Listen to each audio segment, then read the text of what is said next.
जय हिंद। देखिए, मैं गरिमा कोचिंग सेंटर से राज सर उम्मीद करता हूँ, आशा करता हूँ कि आप लोग एकदम मस्त होंगे, सभी बच्चे अच्छे से पढ़ाई कर रहे होंगे। तो बेटा अच्छे से सभी स्टूडेंट्स पढ़ाई करते रहेंगे एकदम लगन के साथ।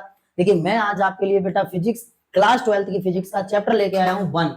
यहाँ पर चैप्टर बाबू देख रहे होंगे पहला, और चैप्टर का नाम है बेटा जी आपका विद्युत आवेश तथा क्षेत्र। विद्युत आवेश तथा क्षेत्र वाले चैप्टर को एकदम 2D पॉइंट डिटेल डिस्कस करके पढ़ेंगे आज बहुत ही अच्छी तरीके से, बेसिक से फुल इंट्रोडक्शन के साथ कि चैप्टर के बारे में क्या है और चैप्टर का नाम के बारे में क्या है, यानी कि एक एक पॉइंट करके पूरा डिटेल के साथ समझते हैं फिजिक्स को। यहाँ पर समझेंगे बेटा, यदि आपको बोर्ड एग्जाम की तैयारी 90+5 क्रॉस को लेकर करना है तो पढ़ाई तो एकदम लगन से करनी होगी। ठीक है, तो आप बस बने रहेंगे और जुड़े रहेंगे बेटा, आप भी मेहनत करते रहेंगे, हम आपके साथ में, हम खुद मेहनत कर रहे हैं जिससे कि आप बोर्ड एग्जाम में 95+ क्रॉस कर पाए सभी बच्चे। तो यहाँ पर बने रहेंगे और जुड़े रहेंगे और सभी स्टूडेंट्स एकदम लगन के साथ, मेहनत के साथ पढ़ाई करते रहेंगे। ठीक है बेटा, तो ध्यान से समझेंगे। आज हम समझते हैं विद्युत आवेश तथा क्षेत्र, चैप्टर नंबर 1 है हमारी फिजिक्स का। ठीक है, क्लास 12th की फिजिक्स है बाबू, बस आप सामने देखते रहिए। आज यहाँ पर बहुत ही अच्छी तरीके से एकदम शानदार टॉपिक्स के माध्यम से, शानदार वीडियो के माध्यम से समझते हैं कि विद्युत आवेश तथा क्षेत्र है क्या आखिर में। ठीक है, तो देखेंगे यहाँ पर क्लास को स्टार्ट करते हैं बाबू। आज की क्लास समझेंगे, अब आज की वीडियो को बहुत ही अच्छी तरीके से यहाँ पर देखेंगे। सबसे पहले समझते हैं बाबू विद्युत क्या है। विद्युत, इसे इंग्लिश में इलेक्ट्रिक कहते हैं, सभी बच्चे जानते होंगे। तो विद्युत को ध्यान से समझेंगे, मतलब इलेक्ट्रिक। तो देखिए, एक आपको मैं लाइन यहाँ पर लिखी हुई है, पहले इसे समझा दूं बेटा। विद्युत एक प्रकार की ऊर्जा का रूप है जो आवेशित कणों की उपस्थिति एवं गति से संबंधित होती है। यानी कि सीधा सा पॉइंट यहाँ पर ये है माय डियर कि विद्युत एक प्रकार की ऊर्जा है जिससे मिलकर पूरा ब्रह्मांड बना हुआ है। क्या समझ रहे हैं सभी बच्चे? जिससे मिलकर पूरा गैलेक्सी बना हुआ है। ठीक है, तो विद्युत आप लोगों को समझ में आ गई होगी। यानी कि जैसे मैं आपको बताऊं बेटा, अगर मैं अपनी हथेलियों को रगड़ूं आपस में तो एक मतलब दोनों हथेलियां गर्म पड़ने लगती हैं, तो यहाँ पर भी क्या डेवलपमेंट हो रहा है, मतलब एनर्जी, ऊर्जा डेवलपमेंट हो रही है। तो हम कह सकते हैं आराम से सर कि विद्युत एक प्रकार की क्या है, ऊर्जा है जिससे मिलकर पूरा ब्रह्मांड बना हुआ है। तो परिभाषा आपके सामने लिखी हुई है, विद्युत ऊर्जा का वह रूप है जो आवेशित कणों की उपस्थिति एवं गति से संबंधित होती है। यहाँ तक ठीक है। अब नेक्स्ट बेटा हमारा आता है, यहाँ पर समझेंगे। नेक्स्ट है बाबू आवेश मतलब चार्ज। आवेश मतलब चार्ज, इस टॉपिक को थोड़ा अच्छे से समझेंगे सभी स्टूडेंट। सबसे पहले एक लाइन लिखी है, उसे समझ लेते हैं। आवेश पदार्थ का वह मूलभूत गुण है जिसके कारण विद्युत बल उत्पन्न होता है। बेटा, आवेश पदार्थ का वह मूलभूत गुण है जिसके कारण विद्युत बल उत्पन्न होता है। सबसे पहली बात समझते हैं बाबू कि आवेश की उत्पत्ति किसने की थी। आवेश की उत्पत्ति किसने की थी? चार्ज को किसने खोजा था यहाँ पर? ठीक है बेटा, चार्ज को किसने खोजा था? तो देखिए, सबसे पहले मैं एक बात बता दूं, एक महान वैज्ञानिक आप सभी बच्चे जानते हैं, चर्चित और परिचित महान साइंटिस्ट बेटा कौन थे? Benjamin Franklin. बाबू कौन थे? Benjamin Franklin. Benjamin Franklin. Benjamin Franklin.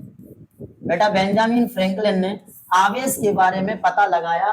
कब लगाया था? तो उनकी छोटी सी कहानी मैं आपको बता दे रहा हूं। जब बेंजामिन फ्रैंकलिन बेटा पतंग उड़ा रहे थे, मौसम खराब था, जब मौसम खराब था उस समय बेंजामिन फ्रैंकलिन पतंग उड़ा रहे थे और पहले पतंगे कपड़े की बना करती थी, उसमें रेशम का धागा था। पतंग पकड़कर बेंजामिन फ्रैंकलिन पतंग को उड़ा रहे थे। ठीक है, तो वहां पर हुआ क्या, मौसम खराब के समय बेटा, जब बरसात के समय उनका धागा और पतंग भीग चुकी थी, तो उनको कुछ समय बाद उड़ाते उड़ाते, मतलब पतंग उड़ा रहे थे, तो कुछ समय बाद एक हाथ में झटका लगा, यानी कि शॉक लगा। यहाँ पर ध्यान समझेंगे। जैसे देखिए, ये कोई ऊंचाई है, इस ऊंचाई पर खड़े होकर बेंजामिन फ्रैंकलिन पतंग उड़ा रहे थे बेटा। क्या उड़ा रहे थे बाबू? पतंग। ठीक है, ध्यान से समझने की कोशिश करेंगे। तो यहाँ पर ये जो धागा था वो रेशम था और इसमें की लगी थी एक धागे को पकड़ने के लिए। ठीक है बेटा, तो धागे को पकड़ने के लिए एक की लगी थी यहाँ पर। इस की में यहाँ पर मौसम खराब होने के कारण, बारिश की वजह से ये पूरी पतंग भीग चुकी थी। फिर थोड़ी जब जैसे इन्होंने देखा कि बादल के गरजने की आवाज आती है और बिजली के कड़कने की आवाज आती है, वैसे ही इनके हाथ में एक शॉक लगता है, यानी कि झटका लगता है बेटा। एक ऐसे ही करंट का झटका लगता है, ध्यान से समझना बेटा। फिर ये एकदम शॉक हो गए और कहने लगे यार ये क्या हुआ यहाँ पर। ठीक है, ऐसा क्या है जिससे कि हमारा हाथ झंझना गया, हमें झटका लग गया, ऐसा क्या हुआ? फिर ये वो बात लेकर और उस पर विचार परामर्श किया और उसे मतलब पता करते रहे कि आखिर में है क्या। तो बेटा यहाँ पर बेंजामिन फ्रैंकलिन ने पता करते करते कहा कि है नहीं है, क्या हो सकता है, आवेश हो सकता है यहाँ पर। समझ गए बेटा सभी बच्चे? तो ये बेंजामिन फ्रैंकलिन ने आवेश के बारे में पता किया था। इतनी बात क्लियर सभी बच्चों को? अब थोड़ा सा मैं इसे आपको आगे नेक्स्ट भी बता रहा हूँ, नेक्स्ट पीडी में, मतलब नेक्स्ट पेज पर। पहले इसी को थोड़ा और समझ लीजिए बेटा। जब बेंजामिन फ्रैंकलिन ने आवेश के बारे में पता किया कि आवेश यहाँ पर है ना है, ये क्या है, आवेश है, तो इसके बारे में ये तरह तरह से आवेश की खोज करने लगे, रिसर्च करने लगे, पता करने लगे आवेश के बारे में। ठीक है, तो यहाँ पर हम समझ लेते हैं अच्छी तरह। देखिए यहाँ पर इन्होंने क्या किया बेटा, सबसे पहले तो यहाँ पर क्लियर हो गया बेटा। तो बेंजामिन फ्रैंकलिन ने किसकी खोज की थी बाबू? आवेश के बारे में पता लगाया। फिर जैसे इनको पता चल गया, फिर और भी इसे तरह तरह के रिसर्च करने लग गए। यानी कि वो रॉड की, कांच की रॉड ली थी, कांच की रॉड को बिल्ली की खाल से, ऊनी कपड़े से, फैलामीन कपड़े से, और बेटा इन्होंने मतलब रगड़ रगड़ के देखा और एक दूसरे के पास ला के देखे, फिर पता किया कि ये आवेश धनात्मक है या ऋणात्मक है, या एक दूसरे को आकर्षित कर रहे हैं या प्रतिकर्षित कर रहे हैं। मतलब जितना भी इन्होंने ये वर्क अपना किया वो कहाँ किया बेटा? एक लैब में काम किया, एक प्रयोग, इनका प्रयोगात्मक लैब थी, उसमें प्रयोग कर करके ये देख रहे थे। ठीक है, जैसे इन्होंने सबसे पहला पॉइंट इनका था घर्षण द्वारा आवेश, आवेशन, घर्षण द्वारा आवेशन। बेटा ध्यान से समझना, यहाँ पर पॉइंट है घर्षण द्वारा आवेशन। सबसे मेन रीजन इन्होंने निकाला कि जब आपस में क्लाउड्स जो होते हैं, क्लाउड्स मतलब बादल, बेटा सामने अच्छे से समझेंगे, क्लाउड्स मतलब बादल जो होते हैं, जब एक दूसरे से टकराते हैं, मतलब घर्षण करते हैं एक दूसरे से, जब घर्षण करते हैं बेटा एक दूसरे से, तो इलेक्ट्रिक करंट जनरेट होता है, और वही क्या है? आवेश है। वही क्या है बेटा? आवेश है। ठीक है, इतनी बात समझ रहे हैं? तो किसके द्वारा? घर्षण के द्वारा। किसके द्वारा बाबू? घर्षण के द्वारा। तो इतना आप समझ गए होंगे, घर्षण के द्वारा आवेशन का निर्माण, मतलब आवेश कैसे उत्पन्न होता है। ठीक है, घर्षण द्वारा आवेश। यार अब बेटा नेक्स्ट हम नेक्स्ट स्लाइड में इसमें समझते हैं आवेश के बारे में थोड़ा डिटेल से। देखिए ध्यान से, जब बेंजामिन फ्रैंकलिन ने पता किया था कि है ना है, क्या है, आवेश है, तो इस पर डिटेल्ड स्टडी करने लग गए। तब इन्होंने क्या किया, अपना इस आवेश मतलब चार्ज के बारे में कंप्लीट पता करने के लिए प्रयोग करने लग गए बेटा, किसमें? लैब में। यानी लैब में तरह तरह के प्रयोग करने लगे बेटा ये। ठीक है, जैसे यहाँ पर देखिए इन्होंने सबसे पहले क्या किया था, एक कांच की छड़ ली थी, एक कांच की छड़ लिया था, जिसे किसी दृढ़ आधार से सेट करके अच्छे से व्यवस्थित कर लिया था, कुछ इस तरह से बेटा। ठीक है, ये गिलास मतलब गिलास की एक राड है, गिलास की छड़ है। ओके बेटा, इसी प्रकार एक और गिलास की छड़ ली थी, दो गिलास की छड़ ली थी, ये गिलास की छड़ है और ये भी गिलास की छड़ है। तो यहाँ पर देखा क्या इन्होंने, जब ये राड मतलब गिलास, कांच की छड़ और ये भी कांच की छड़, दोनों कांच की छड़ों को एक दूसरे के पास लाते हैं, तो ये दोनों एक दूसरे को क्या करने लगती हैं बेटा? दोनों एक दूसरे को प्रतिकर्षित करने लगती हैं। क्या करने लगती हैं बाबू? प्रतिकर्षित करने लगती हैं, मतलब एक दूसरे को धक्का मारने लगती हैं। धक्का, प्रतिकर्षित मतलब रिपल करने लगती हैं। जब इन्होंने कांच की छड़ ली थी, बिल्ली की खाल या ऊनी कपड़े या कॉटन मतलब किसी फैलामीन कपड़े से जब रगड़ा, दोनों कांच की छड़ों को पास लेके आए, तो एक दूसरी छड़ आपस में एक दूसरे को क्या करने लगी? प्रतिकर्षित करने लगी। ठीक है, उसके बाद इन्होंने देखा कि भाई ये क्या हो रहा है, यहाँ पर प्रतिकर्षित कैसे कर रही है। तो फिर बाद में इन्होंने, ये पहला एग्जाम्पल था इनका, दूसरा प्रयोग था, ये पहला प्रयोग, दूसरा प्रयोग, दूसरे प्रयोग में भी एक कांच की छड़ लिया था बेटा इन्होंने, एक कांच की छड़ को लिया था, थोड़ा सा कांच की छड़, और बेटा एक कांच की छड़ ली थी और दूसरी किसी अन्य पदार्थ की ले ली, जैसे एवोनाइट या ग्रेफाइट, कुछ भी बोल सकते हैं बाबू, एवोनाइट की छड़ या ग्रेफाइट की छड़। ये गिलास की थी मतलब कांच की, और ये एवोनाइट मतलब ग्रेफाइट, ग्रेफाइट या एवोनाइट कुछ भी बोल सकते हैं। ठीक है, ग्रेफाइट, ग्रेफाइट की छड़। तो एवोनाइट या ग्रेफाइट की छड़ दूसरी ली थी। तब इन दोनों को पास लेके आए थे, तो ये एक दूसरे को क्या करने लग जाती हैं? ये एक दूसरे को आकर्षित करने लग जाती हैं, एक दूसरे को आकर्षित करने लग जाती हैं। इन्होंने कहा कि भाई बड़ी अजीब बात है, यहाँ पर तो प्रतिकर्षित कर रही हैं और यहाँ पर आकर्षित कर रही हैं। जब दो प्रकार की दूसरी मतलब दो तरह की छड़ लाए तो आकर्षित कर रही हैं, और जब एक समान छड़ थी तो एक दूसरे को प्रतिकर्षित कर रही हैं। यहाँ पर ऐसा क्या हो रहा है, तो यहाँ पर उन्होंने देखा हो ना हो यहाँ पर बेटा, यहाँ पर जो आवेश होगा इस कांच की छड़ पर वो कैसा होगा बाबू, प्लस का होगा। इस कांच की छड़ पर आवेश कैसा होगा, प्लस का होगा। जब इस पर प्लस है तो इस पर भी प्लस हो सकता है, ठीक है, मतलब इस पर भी प्लस होगा। यदि इस पर माइनस होगा तो इस पर माइनस होगा। मतलब सीधा सा पॉइंट यहाँ पर ये था माय डियर कि यहाँ पर जो आवेश होगा, बेंजामिन फ्रैंकलिन ने कहा था ये एक दूसरे को प्रतिकर्षित इसलिए कर रही हैं, यहाँ पर जो आवेश होगा वो समान होगा। समान मतलब या तो प्लस प्लस का होगा या फिर माइनस माइनस का होगा, ठीक है। इस यहाँ पर जब आए थे एक दूसरे को आकर्षित इसलिए कर रही हैं कि यहाँ पर जो आवेश होगा बेटा जी वो आवेश कैसा होगा, असमान होगा।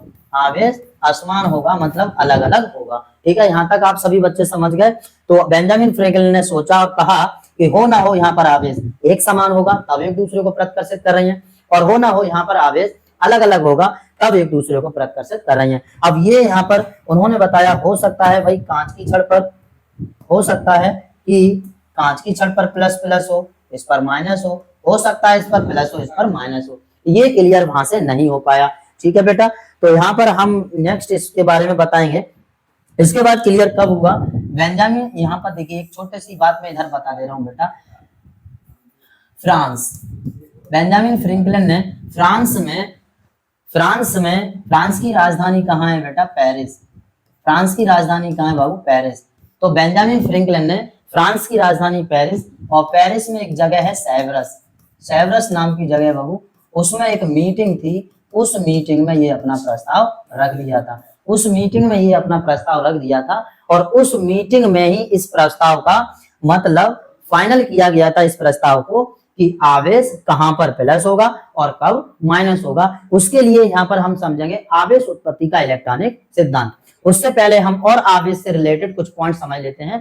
पहले यहाँ पर हम समझेंगे आवेश मतलब कि आवेश से कुछ रिलेटेड पॉइंट। देखिए बेटा यहाँ पर जो आवेश के बारे में जब बेंजामिन फ्रैंकलिन ने अपना प्रस्ताव मीटिंग में रखा था तो वहां पर क्लियर हुआ कि आवेश जब किसी पदार्थ को छोड़ता है तो वहां पर धन आवेश आ जाता है, जब उस आवेश को मतलब ग्रहण करता है तो वहां पर ऋण आवेश आ जाता है। सीधी सी बात मैं आपको बता दूं कि उस मीटिंग में वैज्ञानिकों ने क्लियर कर दिया था कि कहां पर कब पॉजिटिव होगा और कहां पर नेगेटिव होगा, मतलब किस पदार्थ पर या किस क्षण पर या कब प्लस होगा या फिर कब माइनस का होगा, ठीक है। आगे हम आवेश को भी पढ़ेंगे कि कितने प्रकार का आवेश होता है, राइट। यहाँ पर कोई दिक्कत, तो चलिए आगे अब हम समझते हैं कुछ आवेश से रिलेटेड पॉइंट समझ लेते हैं, उसके बाद समझेंगे आवेश उत्पत्ति का इलेक्ट्रॉनिक सिद्धांत। चलिए भाई नेक्स्ट हमारा यहाँ पर बेटा घर्षण द्वारा आवेशन।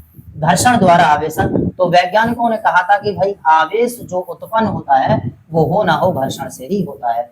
उन्होंने भी देखा था कि यार जब क्लाउड्स आपस में रगड़ेंगे, एक दूसरे से टकराएंगे, तो उसके टकराने से वहां पर क्या हो रहा है, घर्षण हो रहा है, और उसी घर्षण से उत्पन्न क्या हो रहा है, आवेश हो रहा है, ठीक है। मतलब यहाँ पर घर्षण द्वारा आवेशन, तो इतनी बात समझ गए यहाँ तक। ये घर्षण द्वारा आवेशन इस प्रकार भी उत्पन्न हो सकता है, तो ये घर्षण द्वारा आवेशन है। पुश करना, तो देखेंगे बेटा यहाँ पर घर्षण द्वारा आवेशन में उन्होंने बताया कि जब बादल आपस में रगड़ते हैं तो उनके रगड़ने के पश्चात यहाँ पर क्या जनरेट होता है, आवेश।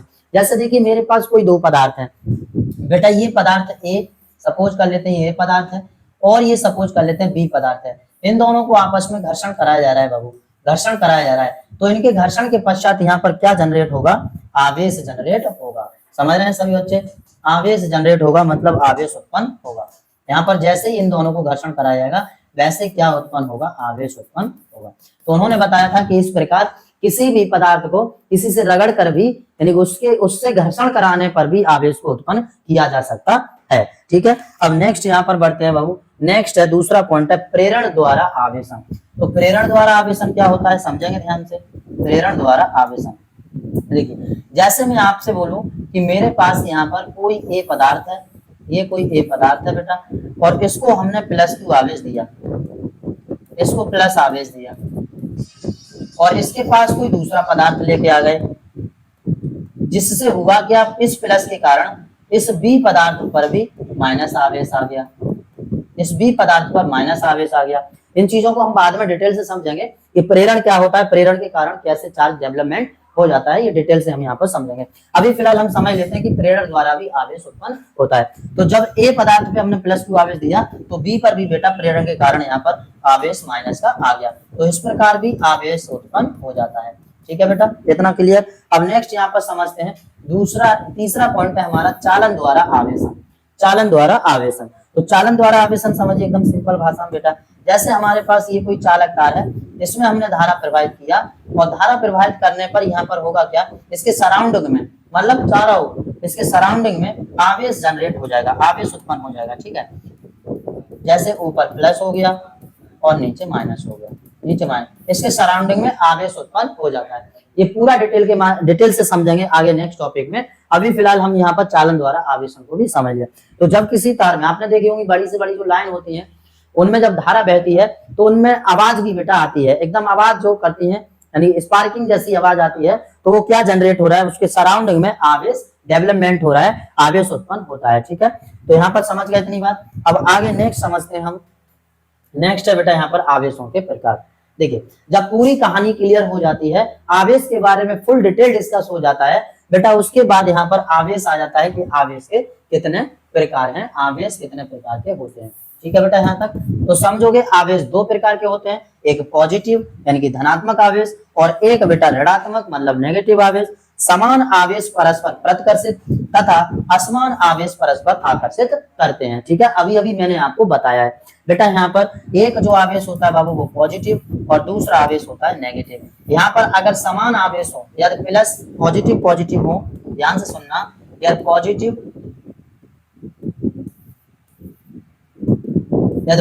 पॉजिटिव आवेश को लाया जाए आपस में, तो यहाँ पर क्या हो जाएगा, पॉजिटिव पॉजिटिव को लाया जाए तो बेटा एक दूसरे को क्या करेंगे, प्रतिकर्षित करेंगे यानी रिपल करेंगे। और बेटा यदि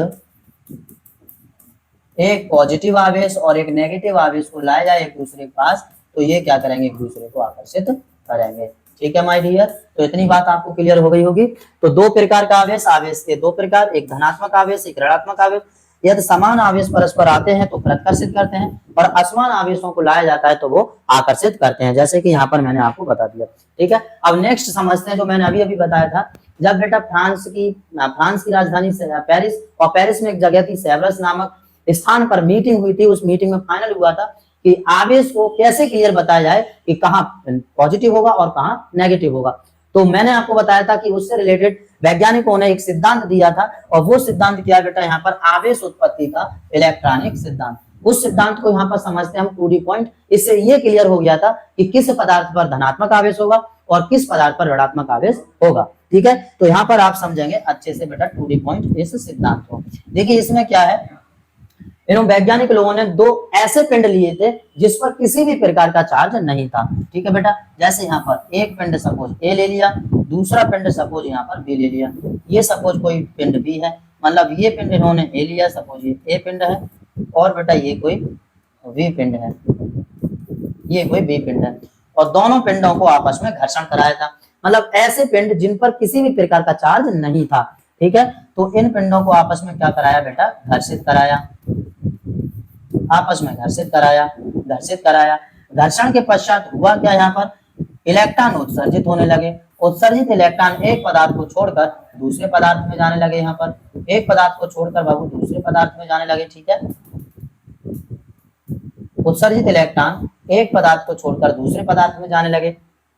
ओके, और जिस पदार्थ को इलेक्ट्रॉन छोड़ते हैं, त्यागते हैं, उस पर आ जाता है पॉजिटिव आवेश, और जिस पदार्थ में इलेक्ट्रॉन ग्रहण करते हैं, मतलब जो ग्रहण करता है या जिसमें प्रवेश करते हैं, उस पर आ जाता है बेटा नेगेटिव आवेश। क्या इतनी बात समझ गए? ध्यान से समझना माय डियर, मैंने क्या बोला। यहाँ पर जब दो अनावेशित पदार्थों को आपस में घर्षित कराया जाता है तो घर्षण के पश्चात इलेक्ट्रॉन उत्सर्जित होने लगते हैं। उत्सर्जित इलेक्ट्रॉन एक पदार्थ को छोड़कर दूसरे पदार्थ में जाने लगते हैं। जिस पदार्थ को इलेक्ट्रॉन त्यागते हैं उस पर पॉजिटिव आवेश आ जाता है, पॉजिटिव चार्ज, और जिसमें प्रवेश करते हैं उस पर नेगेटिव आवेश आ जाता है, मतलब नेगेटिव चार्ज आ जाता है। तो यहाँ पर क्या हो जाएगा बेटा, धनात्मक आवेश, ये धनात्मक आवेश आ जाएगा इस पर। ओके, और इस पर आ जाएगा बाबू ऋणात्मक आवेश। क्लियर हो गया यहाँ के क्या बेटा, क्लियर हो गया सबको। अब देखिए जो पदार्थ इलेक्ट्रॉनों को त्यागता है माय डियर, उसके द्रव्यमान में कमी हो जाती है।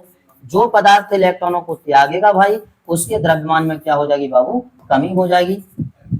उसके द्रव्यमान में क्या हो जाएगी, कमी। ठीक है। और जो पदार्थ इलेक्ट्रॉनों को ग्रहण करता है उसके द्रव्यमान में वृद्धि हो जाती है। याद रखेंगे, द्रव्यमान में तो वृद्धि और कमी होती है, लेकिन ये थोड़ा अपोजिट लगता है, इसको ध्यान से समझ लेंगे। ठीक है, द्रव्यमान में क्या हो जाती है, वृद्धि हो जाती है।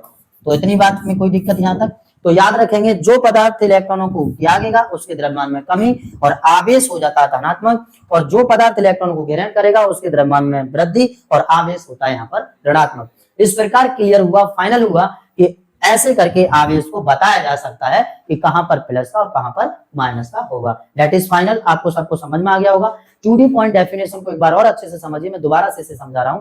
देखिए यहाँ पर जब वैज्ञानिकों ने अपना सिद्धांत दिया था तब, तो इस सिद्धांत के अनुसार जब दो अनावेशित पिंडों को आपस में घर्षित कराया जाता है तो घर्षण के पश्चात उत्सर्जित इलेक्ट्रॉन उत्सर्जित होने लगते हैं। उत्सर्जित इलेक्ट्रॉन एक पदार्थ को छोड़कर दूसरे पदार्थ में जाने लगते हैं। जिस पदार्थ को इलेक्ट्रॉन त्यागते हैं उस पर धनावेश, और जिस पदार्थ में इलेक्ट्रॉन प्रवेश करते हैं उस पर ऋणावेश आ जाता है। और जिस पदार्थ को इलेक्ट्रॉन त्याग रहे हैं उनके द्रव्यमान में कमी हो जाती है, और जिसमें प्रवेश कर रहे हैं उनके द्रव्यमान में वृद्धि हो जाती है। यहाँ तक क्लियर। आवेश उत्पत्ति का इलेक्ट्रॉनिक सिद्धांत भी आपको पूरी अच्छी तरीके से समझ में आ गया होगा। अब यहाँ पर 2-3 बातें और अच्छे से आप समझ लेंगे। ठीक है, वो क्या है बेटा, देखिए यहाँ से अगर आपको पूछा जाए कि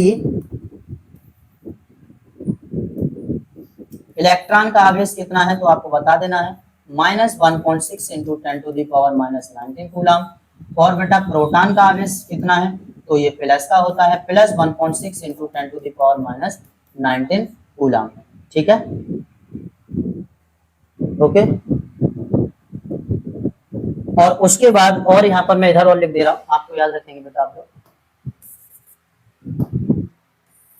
यहाँ पर पूछ ले कि इलेक्ट्रॉन का द्रव्यमान तो कितना होगा बेटा, इलेक्ट्रॉन का द्रव्यमान होता है, इलेक्ट्रॉन का द्रव्यमान 9.1 इंटू 10⁻⁻19 kg 31 बेटा। हम तो याद रखेंगे बेटा। यहाँ पर देखिए इलेक्ट्रॉन का द्रव्यमान, तो इलेक्ट्रॉन का द्रव्यमान पहले मैं सही से लिख दूं जिससे आपको समझ में आए बेटा।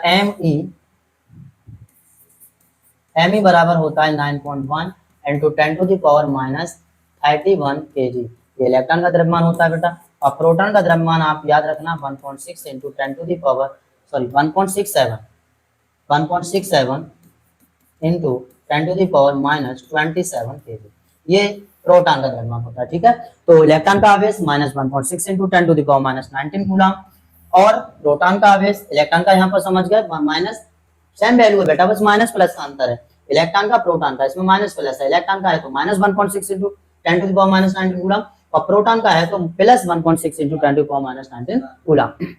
यहाँ पर इलेक्ट्रॉन का द्रव्यमान 9.1 इंटू 10⁻31 kg, और प्रोटॉन का द्रव्यमान यहाँ पर हो जाएगा 1.67 इंटू 10⁻27 kg। ठीक है, इतना आपको मेरे ख्याल से पूरा सिद्धांत समझ में आ गया होगा अच्छी तरीके से। अब नेक्स्ट टॉपिक पर बढ़ते हैं, और नेक्स्ट टॉपिक है हमारा यहाँ पर आवेश का क्वांटमीकरण। आवेश का क्वांटमीकरण very very most important topic है बेटा, यहाँ पर समझेंगे आवेश का क्वांटमीकरण। आवेश का क्वांटमीकरण, और इससे ये जो मैंने अभी टॉपिक आपको बताया था आवेश उत्पत्ति का इलेक्ट्रॉनिक सिद्धांत, ये भी बेटा मोस्ट इंपोर्टेंट टॉपिक है, इसको भी आप यहाँ 3 स्टार लगा लेंगे। ठीक है, और इसकी अच्छे से स्टडी कर लेंगे सभी बच्चे। ठीक है, और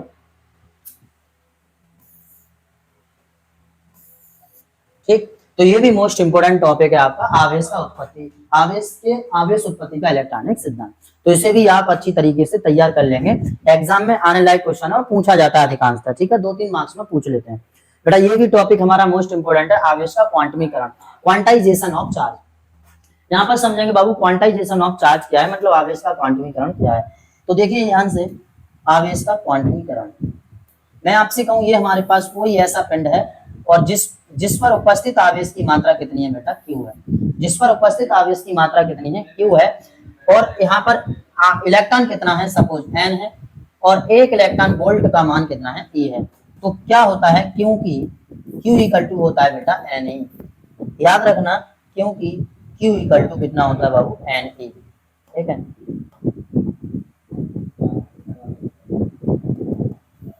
क्योंकि Q equal to N, Q equal to N. Q क्या है यहाँ पर देखिए, तो पहले मैं लिख दे रहा हूँ, जहां Q बेटा कुल आवेश है, पिंड पर उपस्थित कुल आवेश, और n क्या है बेटा यहाँ पर पूर्ण गुणज या पूर्णांक के रूप में जानते हैं हम यहाँ पर, या इलेक्ट्रॉनों की संख्या यहाँ पर बोल सकते हैं, ठीक है।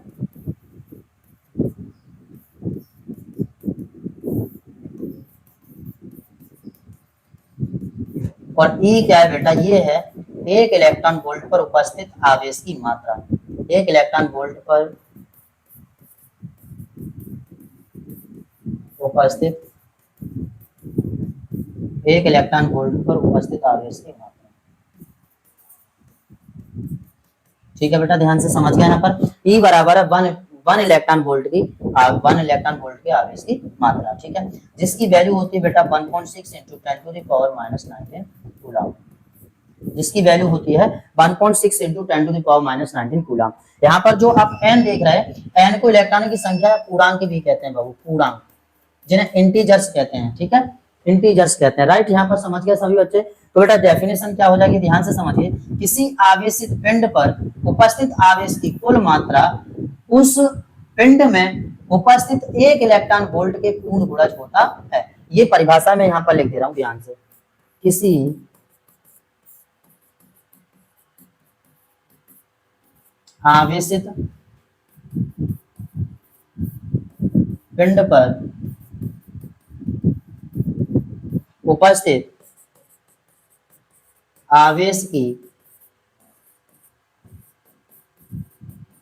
कुल मात्रा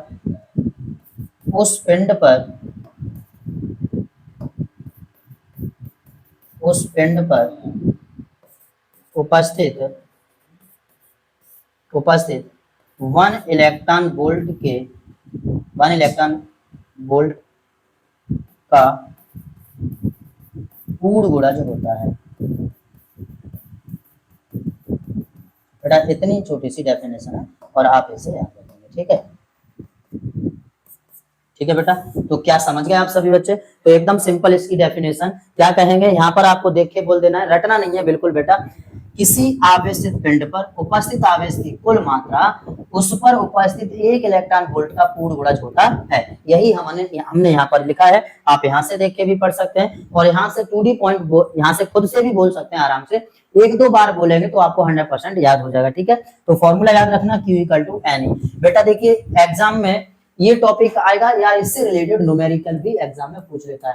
न्यूमेरिकल भी मैं आपको बताऊंगा, नेक्स्ट वीडियो में आऊंगा और नेक्स्ट वीडियो में इससे रिलेटेड न्यूमेरिकल भी आपको समझाऊंगा, ठीक है। तो मैं आपको यहाँ पर ये पूरा टॉपिक कराया, अर्थात मैं यहाँ पर एक बार पूरा रिवाइज करा देता हूँ, एक बार देखेंगे, देखिए ध्यान से। देखिए बेटा मैंने सबसे पहले विद्युत कराया, फिर आवेश कराया, फिर घर्षण द्वारा आवेशन, फिर प्रेरण द्वारा आवेशन, फिर चालन द्वारा आवेशन, आवेशों के प्रकार, आवेश उत्पत्ति का इलेक्ट्रॉन सिद्धांत और आवेश का क्वांटीकरण, ठीक है। यहाँ तक ये आपको पूरा समझ में आ गया होगा कि आवेश का क्वांटीकरण किसे कहते हैं, यानी क्वांटाइजेशन ऑफ चार्ज, जैसे क्वांटीकरण बोल लो बाबू, चाहे क्वांटनीकरण बोलो, बात एक ही है यहाँ पर, ठीक है। तो आवेश का क्वांटीकरण समझ गए आप लोग बहुत अच्छी तरीके से। मैं उम्मीद करता हूं कि आपको पूरा समझ में आया होगा, डिटेल से समझ में आया होगा, जितना इस चैप्टर से रिलेटेड आज मैंने इस वीडियो में कराया वो, ठीक है। इससे आगे की नेक्स्ट वीडियो में लेके आएंगे, इससे आगे के टॉपिक्स। आगे बेटा हमारा आएगा यहाँ पर कि इससे रिलेटेड मैं न्यूमेरिकल कराऊंगा और इसके बाद टॉपिक्स कराऊंगा नेक्स्ट, ठीक है। तो सबसे पहले न्यूमेरिकल समझेंगे इस फॉर्मूले से रिलेटेड, तो आप इसे पूरा एक बार रिवाइज कर लेंगे, जिससे आपको इसमें कोई डाउट नहीं रहे। और यदि कोई डाउट रहता भी है तो आप उसे कमेंट बॉक्स में कमेंट करके बेझिझक यानी निसंकोच पूछ सकते हैं आराम से, और मैं उसे आपको फुल डिटेल डिस्कस के साथ समझाऊंगा। तो बस आप इतनी मेहनत के साथ साथ बेटा एक छोटा सा काम कर दीजिए, वीडियो को लाइक कर दीजिए प्लीज, और चैनल को सब्सक्राइब कर लीजिए और अपने दोस्तों को ये वीडियो शेयर कर दीजिए, जिससे आपके साथ साथ आपके दोस्त भी अच्छे से मेहनत कर पाए और बोर्ड एग्जाम में बढ़िया से बढ़िया रिजल्ट हासिल कर पाए। जय हिंद, धन्यवाद।